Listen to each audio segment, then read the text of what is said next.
Hello, Bronco fans and football fans everywhere. Welcome to Broncos Breakdown on the MHRT Network. This is a show that is everything Broncos and brought to you with emotion, passion, honesty, and of course, my comments. I am your host, Bronco Bill. All right, guys, thanks so much for being on the show, being in the chat, with your comments and all that. I really do appreciate each and every one of you each and every week. So let's get right into it. I got a whole lot of different topics. A lot of it is not good. When the Broncos are 1-5, I can't really bring you a whole lot of good stuff. I mean, what am I going to tell you?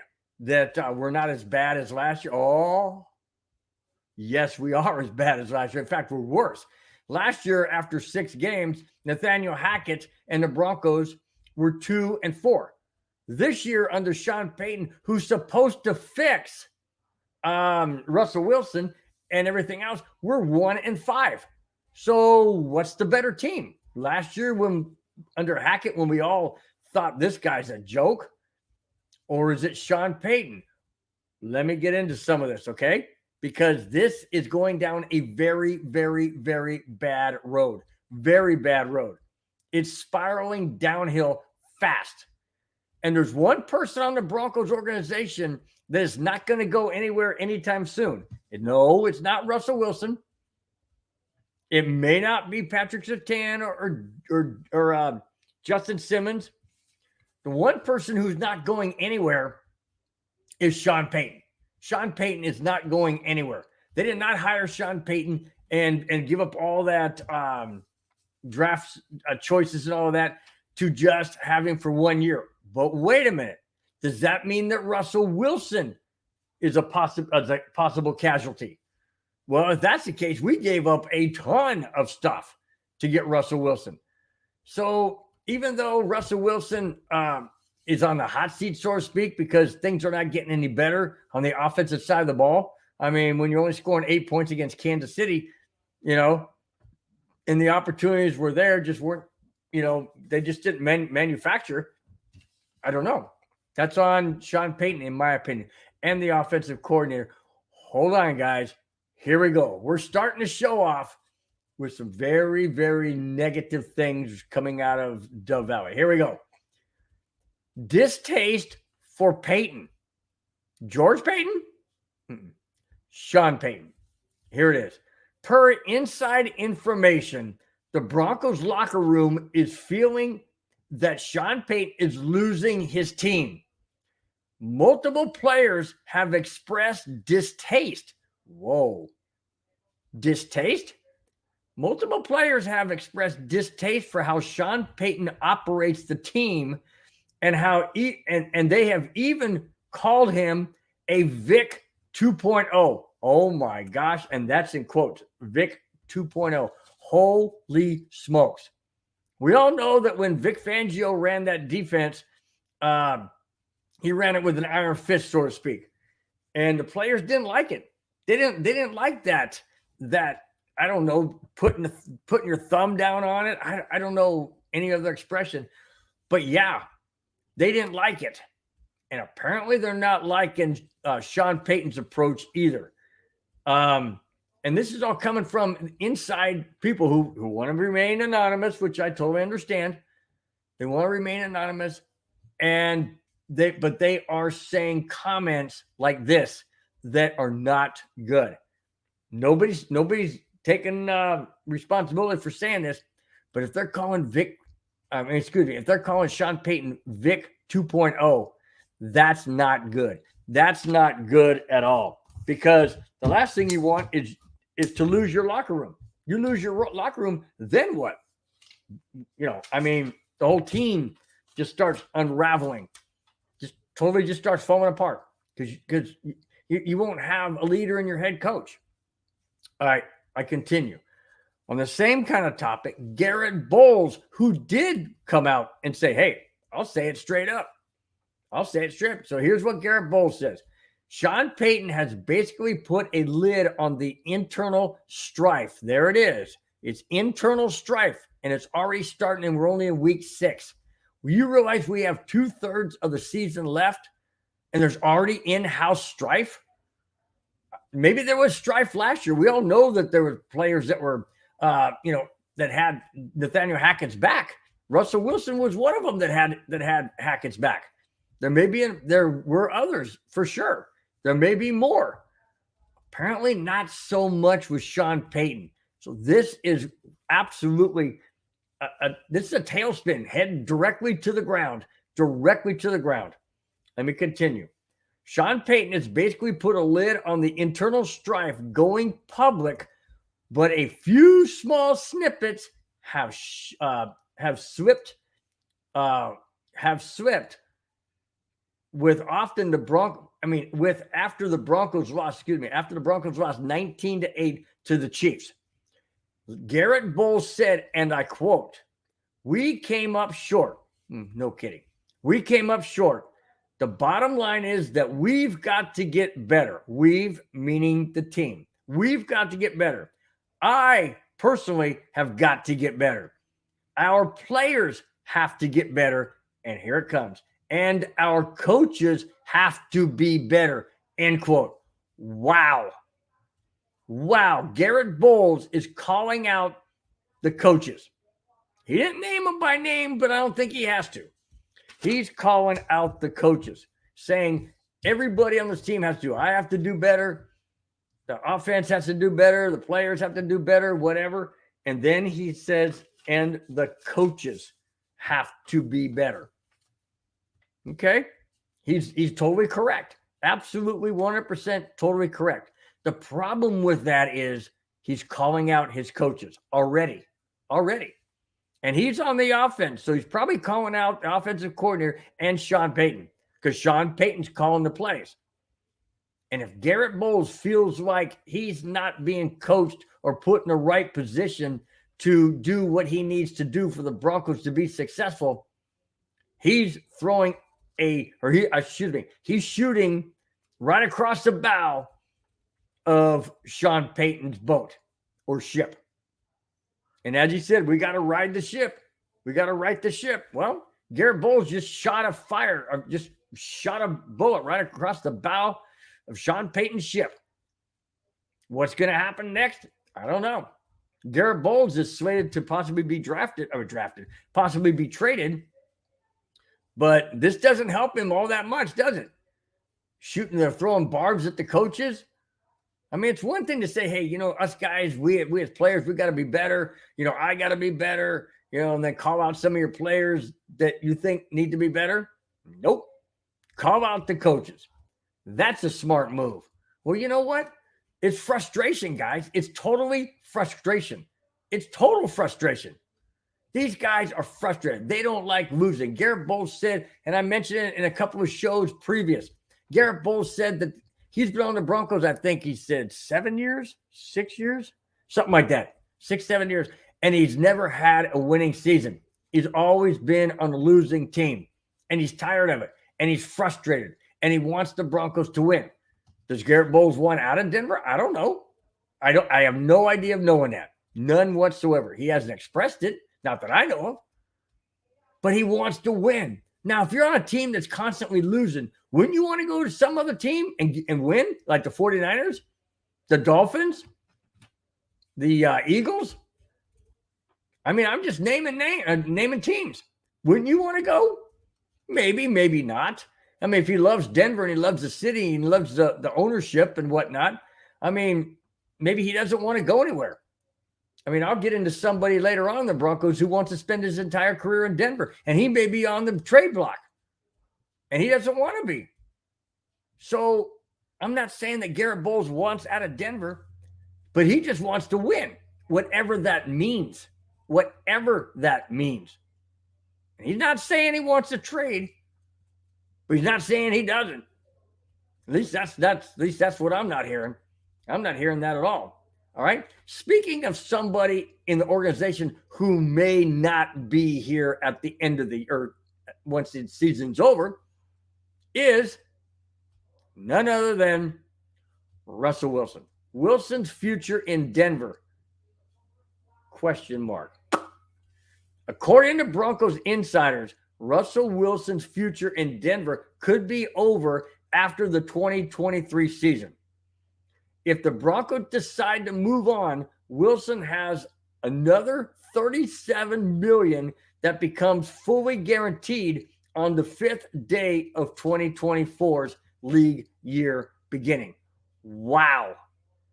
$37 million guaranteed be paid if the Broncos don't trade him or release him before the 5th day of the league year starting in March of 2024. Do the Broncos keep him? I don't know. I mentioned this in my show last week. If Russell Wilson plays great against Green Bay and somehow can beat Kansas City, and then right after that, right after our bye week in week 9, we go to Buffalo and somehow he beats Buffalo on Monday night in Buffalo, does Russell Wilson stay on the team? I don't know. It all depends. Is it a close game where the Broncos look like garbage and then somehow, some way, Russell Wilson ignites the offense and they come back and win it on a shootout against Green Bay? Well, you should beat Green Bay. They're only 2-3 record. I know we're 1-5 and Green Bay's favored by 1, but I'll get into that the last segment of the show. But in any case, what if the Broncos get blown out in Green Bay or at home against Green Bay? What if they get blown out against Kansas City? It's a possibility. Does Russell Wilson stay at the end of the year? Does he get benched? That's a possibility too. He could get benched. If the Broncos are 1-7 going into the bye, do you think Russell Wilson's really going to start against the Buffalo Bills in Buffalo? Maybe. He's got more experience than Stidham. But at some point in time, Stidham's probably going to play if this Bronco derailment of a team is going way off track and you got nobody else to rely on but Stidham. Why not put him in? I mean, could it be any worse? People say, sure, they could be any worse. We could really lose big. Oh, really? Well, we lost 70-20 with Russell Wilson at quarterback. How can it get any worse than that, guys? Seriously. You really think that Stidham and the Broncos offense is going to only produce, well, they could produce, 20 points or less. But I don't see the defense with any of the teams remaining, except maybe Detroit, giving up, 70 points. I don't see that happening. I absolutely do not see that happening. No way, no how. So if Stidham's in there, who cares? I mean, we've already lost 5 games. What's another 5? I mean, keep Russell Wilson in there and we end up losing the rest of the games and players get more and more frustrated because nothing's getting done. Sean Payton's not making changes. He's not trying to win games. There's been talk out there that he's silently throwing the season so he can get a good quarterback in the draft, which is obviously what he's going to go after as a quarterback. There's no doubt in my mind that's happening. No doubt in my mind. So is he secretly and silently throwing the season? Could be. Remember that playbook he had like this? Yeah. Remember that? He says it's no big deal. I heard him, I read where he said, that's no big deal. We change stuff up all the time. We use different verbiage and, from game to game, depending on who we're playing against and blah, blah, blah. Is that smoke rings? Maybe. Is that blowing smoke up, the backside? Possibly. Is he trying to call our bluff? Who knows? Doesn't matter because we're not there to change anything. We're just fans. We just see things that we see and go, whoa, that doesn't look right. Sean Payton said, no big deal. Okay. No big deal because why? Because you want it to be no big deal or because you're silently and secretly throwing the season? And you're just giving out little signals and little hints here and there that we're not really trying real hard to win games. It may look like it. We're trying. We are trying to win. Okay. I mean, we're 1-5. And there's a whole lot of speculation out there as to what's really going on. I don't know any more than you guys know. I'm just being honest. I don't know. But sure looks strange to me. Some of the play calls, calling timeout on 4th down when he thought it was 3rd. Come on, man. You're a seasoned 15-year head coach and you're in your 16th season. You're not that stupid, Sean. You're really not. Yeah, you play a mean poker game, that's for sure, because it sure looks like you're throwing in the towel. But, I mean, seriously, delay of games because the play call's not coming in fast enough. That happened last year under Hackett. You know? And then you call fourth down on, timeout on fourth down. That was brilliant. And then going for it on 4th and 3 in your own 42-yard line or 46-yard line, 47, something like that. Still Bronco territory. Doesn't get it. Just saying. Just saying. It's looking an awful lot like not really in it to win it this year. Not really in it to win it. All right. Okay, I continue. Peyton was brought in to fix Wilson, but Russell hasn't been the solution with Sean Payton as head coach. Okay, maybe it's twofold, guys. All right, I've been thinking about this. Maybe it's twofold. Maybe Sean Payton doesn't want a Russell Wilson as a quarterback. That's a possibility, and I'll tell you why. First and foremost, it's not his guy. Okay, first and foremost, it's not his guy. Plain and simple. Plain and simple. He wants to draft a quarterback that's his own guy or bring a person in that's his own guy. Everybody does it. Every head coach wants their own players, their own system, their own scheme. That's fine and dandy. I have no problem with that. The problem that I have with this is the money and the draft picks we gave up to get Russell Wilson, and then we extend his contract before he even took a snap as a Bronco quarterback. That's what bothers me. I mean, it's not my money to lose, but it's my team that is going downhill fast or spiraling downhill like a jet airline out of control or a train that's in derailment. That's what it's looking like. And that's exactly what it is. And the only way you fix it, in my opinion, is to either put all your eggs in one basket with Russell Wilson and do whatever you have to do to make it work and build around Russell Wilson, and not get rid of Russell Wilson to bring in a rookie quarterback in a draft to try and be your franchise quarterback. Now, if it does work out like it has with Patrick Mahomes, then great.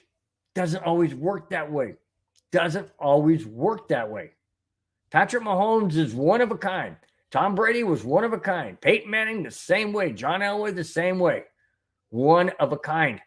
Dan Marino, one of a kind. You don't find that every single day in every single draft. You don't. It's a crapshoot. It's a lottery. It's a, whatever, insert whatever adjective you want to. It's not a foreseen fact. It's not. Sometimes you get lucky like you did with Tom Brady and get him in the 6th round and boom, he's a superstar.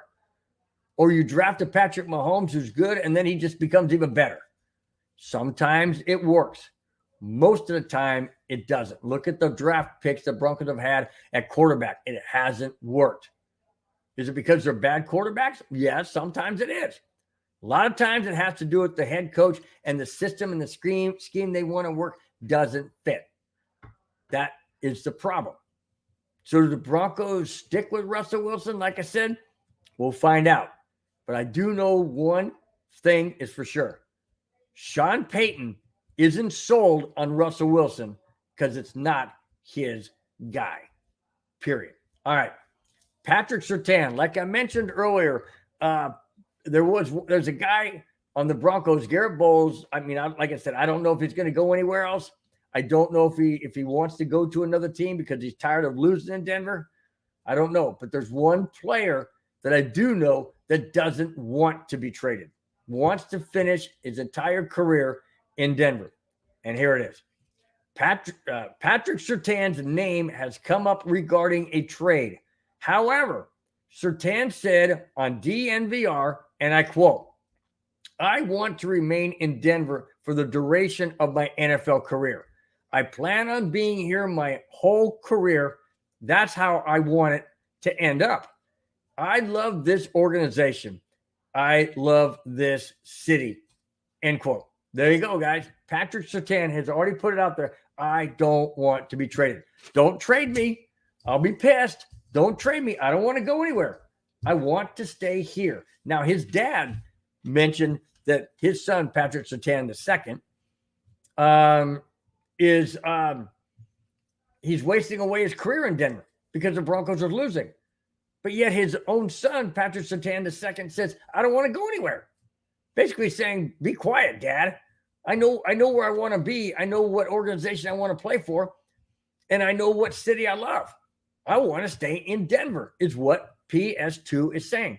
I want to stay in Denver my entire career. That's where I want it to end up. I don't want to go anywhere else. I love this organization. I love this city. I don't want to go anywhere. That's what PS2 is saying. I hope the Broncos are listening. And hold on, guys. I know it's a business. I know it's a business.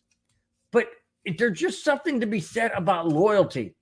And I don't like the fact that if a player says they want to stay on a team and that team is hell-bent on getting rid of them because they want the money or they want the not the player, but the organization wants the money, like in sometimes they'll trade for a draft choice and financial compensation. Sometimes they do that. Maybe they want the trade value because Surtain may draw, a very, very high trade, like a first or a second. I don't care if they gave him the moon. I don't want Surtain gone, period. I know it's a business, but it's so freaking frustrating that when you get key core players like Patrick Surtain or Justin Simmons or a Josie Jewell or Browning, you've got to build around those players. You have to.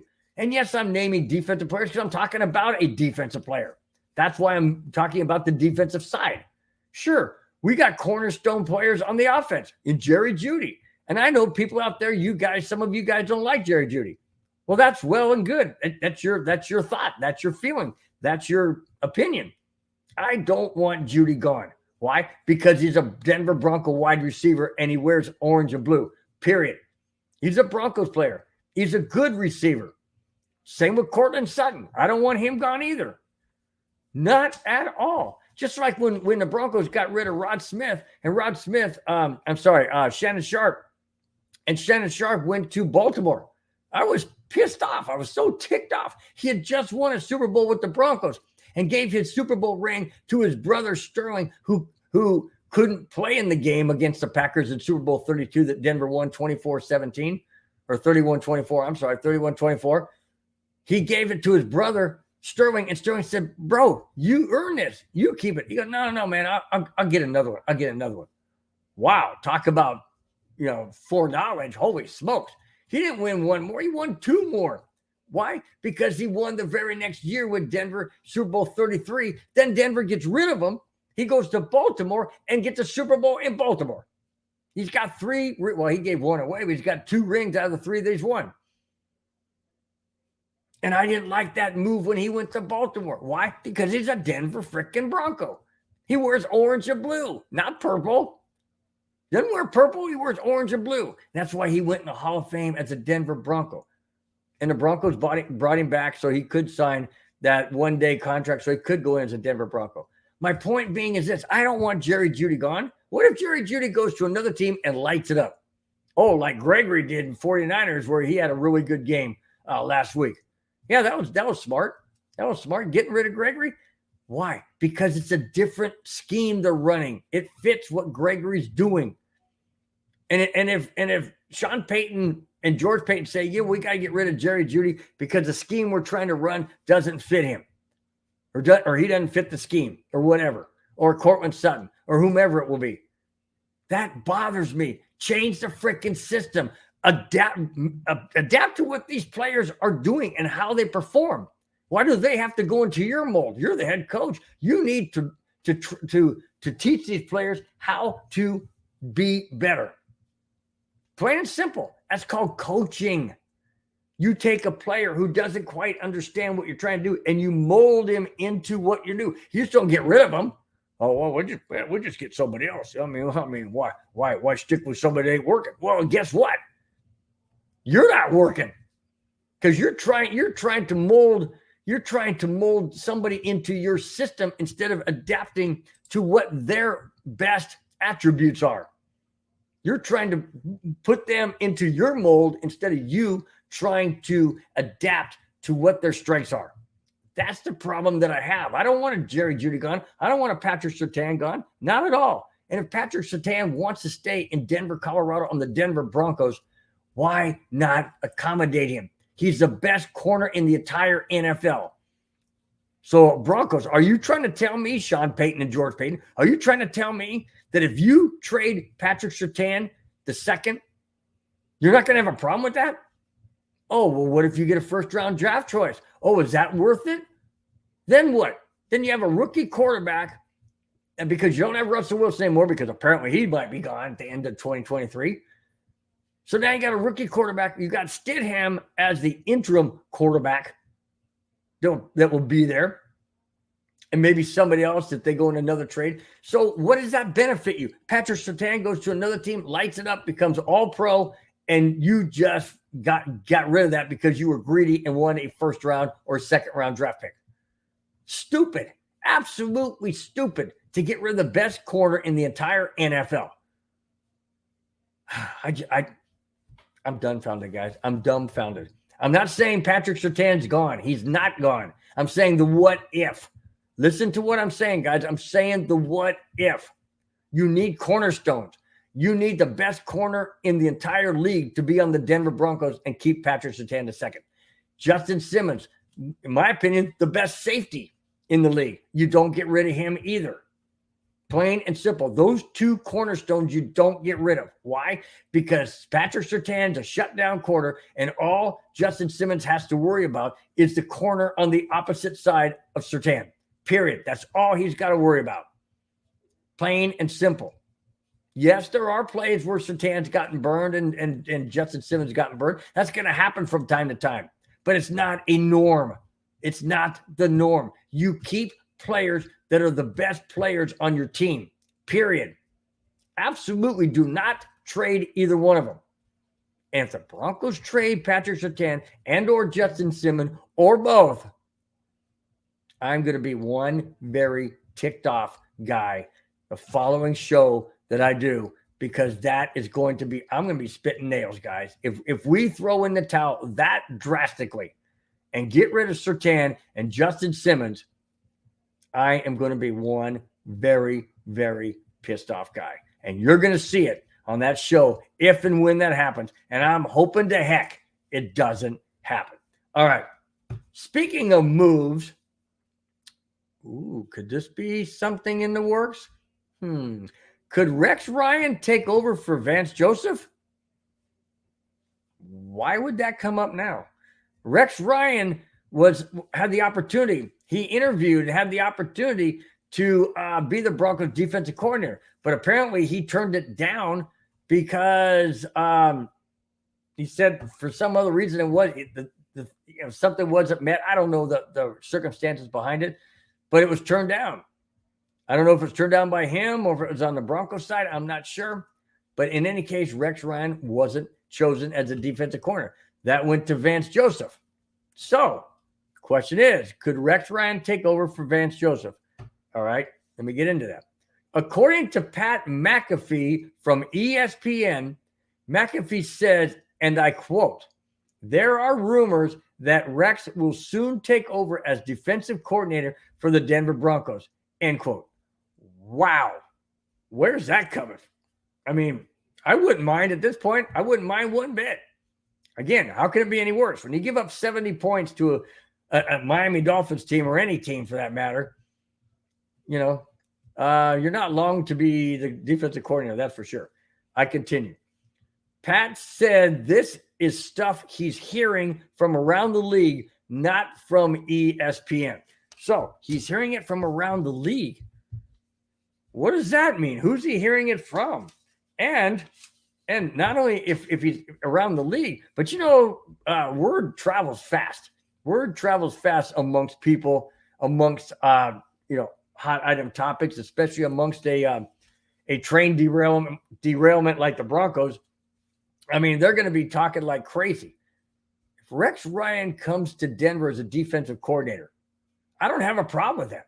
I don't have a problem one bit. I'm just wondering, being a former head coach, though, well, Vance Joseph's a former head coach. I guess you want to, but Rex Ryan was a long time former head coach.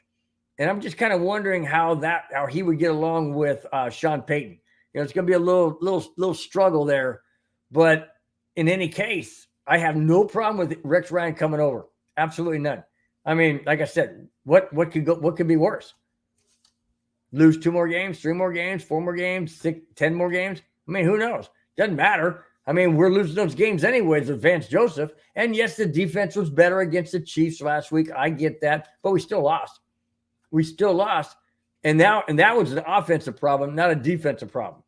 But there were mistakes. There were key mistakes on the offense. There were penalties on defense that allowed Kansas City to go down, albeit they only got 1 touchdown and they got 4 field goals. But hey, when you lose, you lose.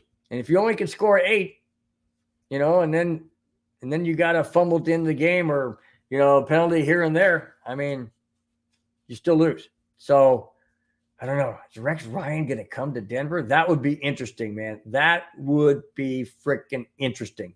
That absolutely, to say the least. Yeah, that would be interesting. All right. Now, let's get into back-to-back. Yep, you got it, guys. Back-to-back jackass of the week. All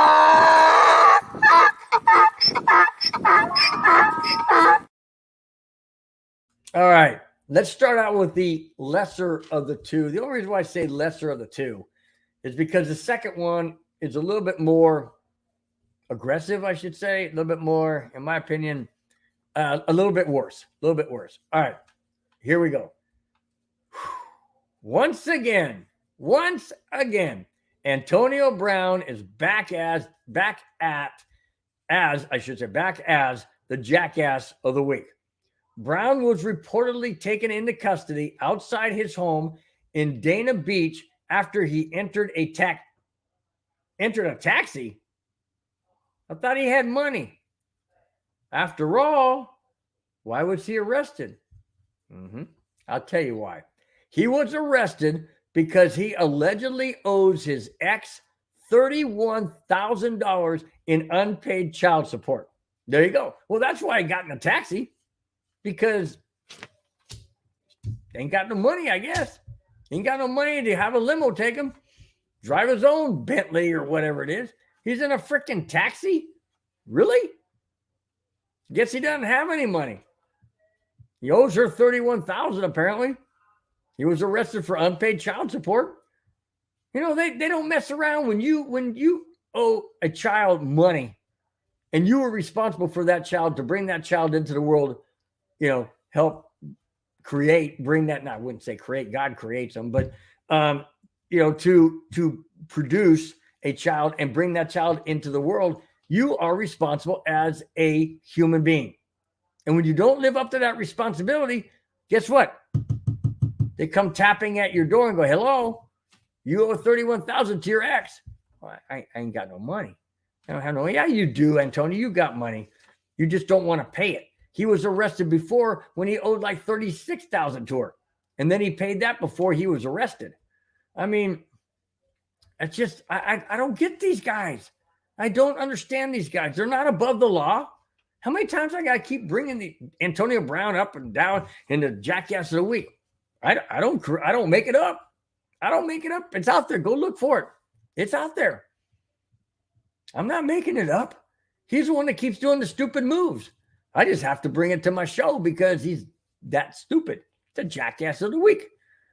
And a month and a year and the year before that. Yeah. Antonio Brown constantly makes this show. Well, I wouldn't say he makes the show, but he makes it on this show as the jackass of the week. All right. Now, jackass of the week, part 2. Here it is. Last Tuesday, former Raiders player Chandler Jones was arrested, according to the Las Vegas Journal. He was reportedly taken in around 1:15 p.m. on a charge of violating a domestic temporary protection order. All right. Well, it doesn't matter if it's temporary or not. It's still a violation of violating a domestic protection order, whether it's temporary or not. Doesn't matter. He violated. I continue. The details are unclear beyond that point. He allegedly violated the order by visiting his ex's home on September 28th, getting naked in his and her own backyard while burning items from her backyard and her property. What? So you're going to go and violate your protection order, or the protection order against him. He's going to her house, goes into the backyard, strips down and goes butt naked, and then begins burning her items. What, is he still naked? What the heck? I mean, these guys are beyond twisted, man. I mean, twisted. Okay, guys. Let me just throw this out there. Some people are going to say, it's that CTE. Could be. It could be CTE. I'm not saying it's not. What I am saying is they're acting extremely strange, man. Extremely. Who goes in their own backyard? Well, in this case, her backyard. Who goes into somebody else's backyard, whether it's your ex? Let's just say go back into your ex's backyard, strip down butt naked for the entire world to see, or if you got a drone up there for sure, and then starts burning items that are hers in the backyard. Still naked? Well, didn't say he dressed. I wouldn't. Why would he go naked and then burn stuff and then get dressed? I mean, just these guys are just bizarrely weird, just strangely weird, man. I mean, they're just out there, totally out there. I continue. He was released on $15,000 bail, and he was released from the team the very next day. Well, I sure the heck hope so. My gosh, man. What is wrong with these people? What is absolutely wrong with these people? Wow. I know I can honestly say I've never done that. I mean, I've never done it. Have any of you guys out there ever done it? Because I know heck I haven't done it. I mean, I don't even go in my own backyard naked. Seriously. I mean, these guys are just out there in left freaking field. Big time. All right. This is a strange. And I only say it's strange because it doesn't make sense to me. Okay. Here it comes. The NFL brass are discussing a future Super Bowl being played in London. Well, I know there's 3 games there in London this year, maybe 4. I know there's at least 3 that have been played in London. London's a big draw. I understand that, but they're also British. They're across the pond in England. It's not a football in America. It's football in England for 3 or 4 games a year. That's it. Okay? The teams that need to play in the Super Bowl need to play in the United States of America. Period. It's our sport. It's our game. It's our teams and our cities and our states. It's not. We're not the London Monarchs. We're not the London whatever. We're not. You don't see London coming over here and playing their match. I mean, yes, soccer's all over. I get it, and we did. But the World Cup, I don't think the World Cup's ever been in the United States. And if it's the World Cup, it's not England. It's the World Cup. It's all countries. That can be anywhere because it involves all countries. The NFL only involves one country, the United States of America, period. Okay? Plain and simple. United States of America. Now, baseball branches out to Canada with the Toronto Blue Jays. That's it. They used to have the Montreal Expos, and they used to have the did they ever have Vancouver? I don't think so. I think it was just Montreal and Toronto. That's it. They only have Toronto now.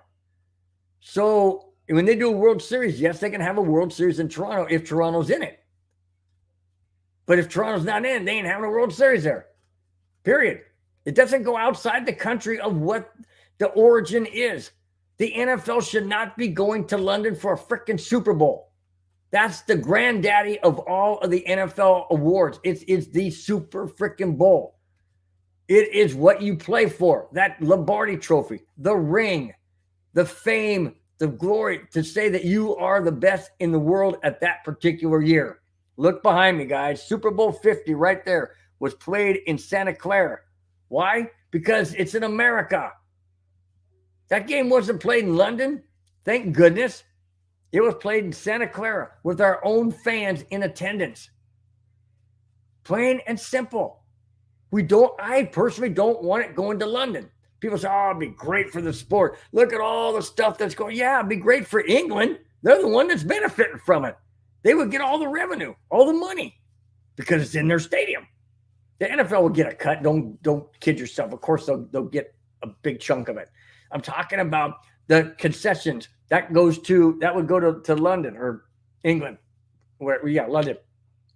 So would the parking. That would go to London. So would the some of the ticket sales, some of the merchandise sales, all of this stuff, the NFL experience. Come on, man. The NFL's doing this because they want to expand, and I get that, but not with the freaking Super Bowl. They're already expanding with games being played and the revenue that London is generating from the games being played there. I don't want the Super Bowl, the biggest game on the stage in all of NFL. I don't want it outside this country. None whatsoever. I don't want it, period. It's not their freaking sport. It's ours. And it should stay in America. I continue. Roger Goodell said, and I quote, "It is not impossible, and it's something that has been discussed before.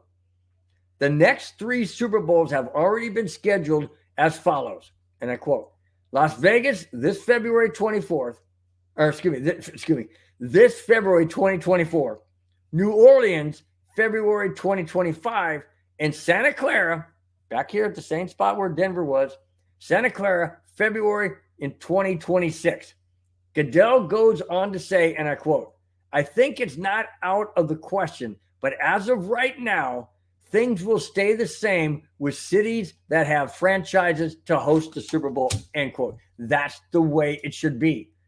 It should not be going to London. Should not be going to Mexico City. Should not be going to, anywhere else outside the United States. It is America's sport, America's championship, America's teams, cities, and states. It needs to stay here. I'm absolutely concrete, dogmatic on this. I don't want it going to London. Because here's another point I don't want going to London. When do they play the doggone games? When do they play the games we're watching now? That's right. Afternoon their time.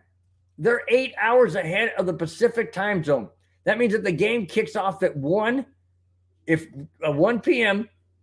in London. The game will be shown live on the Pacific coast where I reside at 5 in the freaking morning. No, 4 in the morning. At 4 in the morning. 7, 6, 5. 5 in the morning. Yeah, 5 in the morning. Still, it's early. I'm not getting up at 5 o'clock in the morning to watch a Super Bowl game if the Broncos are in it. And then people say, well, they wouldn't start until 4 in the afternoon their time. Okay, 4 in the afternoon their time. Let's see. 4, that would be 10. That'd be 8 o'clock my time. Okay, 8 o'clock my time to watch a Super Bowl. That's all well and good, but I'm used to 4 o'clock in the afternoon with our own fans screaming. Not British fans that are wearing some other team's jerseys. They're not even the freaking Super Bowl. I mean, I don't like it. I don't like it. I don't want it. I don't know. Maybe I'll soften as things, get closer and they decide to want to do this. I don't know. I'm just not in favor of it. Just not in favor of it. And I can't say it enough. And I don't want to keep saying it because I'm just beating a dead horse. No pun intended. No pun intended on the Broncos. That was directed at the Indianapolis Colts. Okay. Anyways, yeah, I'm done with that topic. All right. Hopefully it doesn't get there and it never happens. But I guess if it does, obviously I have no control over it. Okay.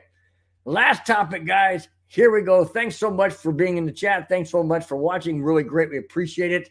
And And you guys are the backbone for this show, and I really do thank you guys for your support. Absolutely. All right. Green Bay at Denver. This coming Sunday, it's the Green Bay Packers at the Denver Broncos.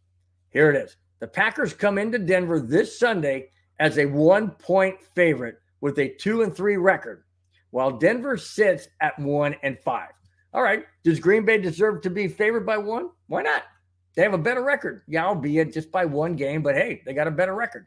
What are you going to do? What I hope happens is that the Broncos win this game somehow. I mean, Love is, he's a decent quarterback. He's not outstanding, but he's decent. The Denver Broncos, they just need to find a way to score points. 8 points last week against Kansas City is not going to get it done. And the Broncos haven't scored that many points consistently. I mean, sure, they got 20 against Miami, but they got blown out by 50 points, 70-20. I mean, they're just, they beat the Bears, but they had to come from behind big time. So like I mentioned before, this Broncos team is not a 60-minute team. It's a 30-minute team, meaning that they're only good half of the game. The defense screws it all up against the Bears, and the Broncos come back in the second half and pull it out and win it. That's because the second half belonged to the offense, a 30-minute game. They're not a full 60-minute team. They don't play a full 60-minute game. So if the offense is not doing well, like against Kansas City, the defense held them in the game to a possible chance to win it until the late field goal, which iced it for the Chiefs. The Broncos have had chances. They had chances against the Raiders in opening day, losing 17-16 by 1 point again. Same score we lost last year in opening day against Seattle. That's what I'm saying. We're not a full 60-minute team. And so I don't know what we're going to get from this Bronco team at home against Green Bay. I have no idea what we're going to get. Are we going to finally get a full 60-minute team on the field? I wouldn't count on it. I'm not betting my bottom dollar on it, especially with the topics in the segments that I talked about earlier with Sean Payton look like he's silently, throwing in the towel. I'm just saying, I don't know what team we're going to get. Are we going to get a team that comes out and, guns blazing on offense like we did against Washington, only to have the defense give it away in the second half? Or are we going to come out like we did against the Bears where the defense looks like garbage and then the offense rescues the defense and the Broncos win their only game? Or is it possible that the Broncos come out on offense like they did against Washington and come out on defense like they did against Kansas City? Is that a possibility? I don't have a clue. I don't have a clue because I don't know. I don't know. I still don't know what identity this Broncos team has. The only identity that I see that they have is a complete derailment. Completely derailment. Everybody's falling off the tracks. All the offense is falling off the tracks. The defense is falling off the tracks. Special teams, coaching's falling off the tracks. Quarterback, general manager, head coach, they're all falling off the track. The only thing that's left is George Payton, and he's the one in the engine because he's a GM. He's the only one running the thing, and the thing ain't going anywhere because everybody's falling off.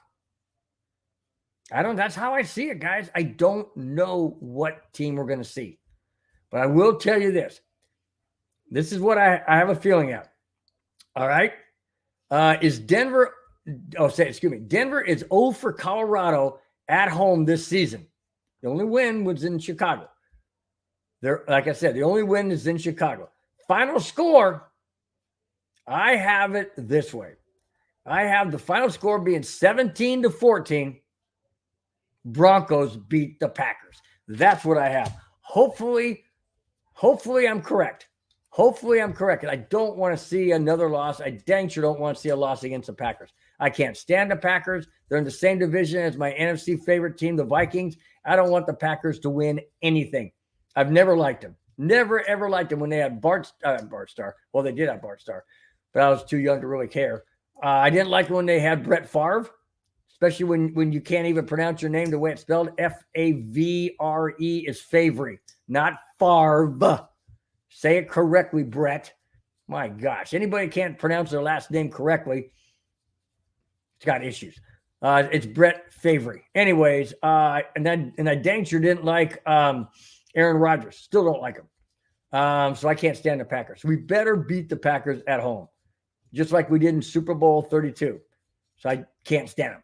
In any case, that's what I have the score at. Broncos 17, Green Bay 14. Denver finally gets the first home win for Sean Payton in Denver this coming Sunday, and the second win of the season. That's it, guys. That's all I have. Thanks for watching. Thanks for subscribing. For all of those of you in the chat, thank you so much for your comments, for your participation, for your support, as always.